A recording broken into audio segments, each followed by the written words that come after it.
नमस्कार, news for nation देख रहे हैं आप। मैं हूं आपके साथ रश्मि। बिहार के राजनीति का क्या ही कहना, कब कौन सा मोड़ ले ये कोई नहीं जानता। खासकर अगर हम बिहार में गठबंधन की बात करें तो इन दिनों बीजेपी और जेडीयू के बीच कई ऐसे मुद्दे हैं जिसको लेकर नोकझोंक देखने को मिलती है, अनबन देखने को मिलती है। लेकिन इस बार इन विवाद की खबरों पे खुद बीजेपी ने पूर्ण विराम लगा दिया है, क्योंकि बिहार में एमएलसी का चुनाव होना है। 24 सीट पर ये चुनाव होंगे। ऐसे में जेडीयू ने पहले ही साफ कर दिया था कि इस बार 50-50 का फॉर्मूला एमएलसी चुनाव में लागू होना चाहिए। इसको लेकर कई दिनों से कई तरह की बातें सुनने को मिल रही थी, कहा भी जा रहा था। लेकिन अब आपको बताएं कि इन तमाम अटकलों पे विराम लग चुका है और ये स्पष्ट हो चुका है कि बीजेपी और जेडीयू के बीच सब कुछ ठीक है।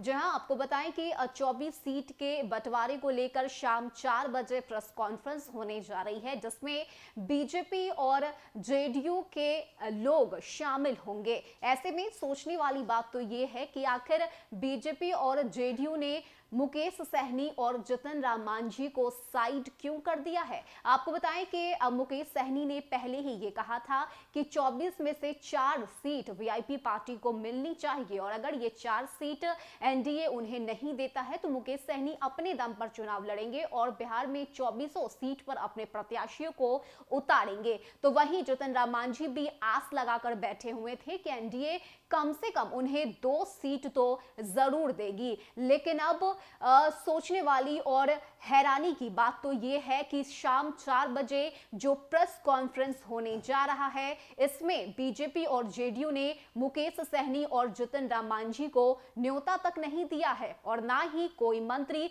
हम पार्टी और वीआईपी पार्टी के इस प्रेस कॉन्फ्रेंस में नजर आएंगे। यानी कि मूल रूप से इन पूरे मामले को अगर समझा जाए तो ये नया खेल बिहार में जेडीयू और बीजेपी की तरफ से खेला जा रहा है, जिसमें मुकेश सहनी की पार्टी और जितन राम मांझी को पूरी तरह से साइड कर दिया गया है। ऐसे में अब इंतजार है इस प्रेस कॉन्फ्रेंस का। देखने वाली बात होती है कि शाम 4 बजे जब प्रेस कॉन्फ्रेंस होता है तो सीट के बंटवारे को लेकर क्या कुछ फैसला लिया जाता है और बीजेपी और जेडीयू के बीच कितनी सीटों को लेकर बात बनती है। हालांकि इस 24 सीट के एमएलसी चुनाव पर अलग अलग पार्टियों की जो नजर है वो भी थी। एक तरफ केंद्रीय मंत्री पशुपति कुमार पारस ने भी मांग रखी थी कि उन्हें 2 सीट मिलनी चाहिए, तो वहीं चिराग पासवान भी कहीं ना कहीं उम्मीद लगाकर बैठे हुए थे। ऐसे में ये जो नया खेल है बिहार में, ये बीजेपी और जेडीयू के बीच खेला गया है। हालांकि पहले टूट की खबरें सामने आ रही थी, कहा जा रहा था कि सहमति नहीं बन पाएगी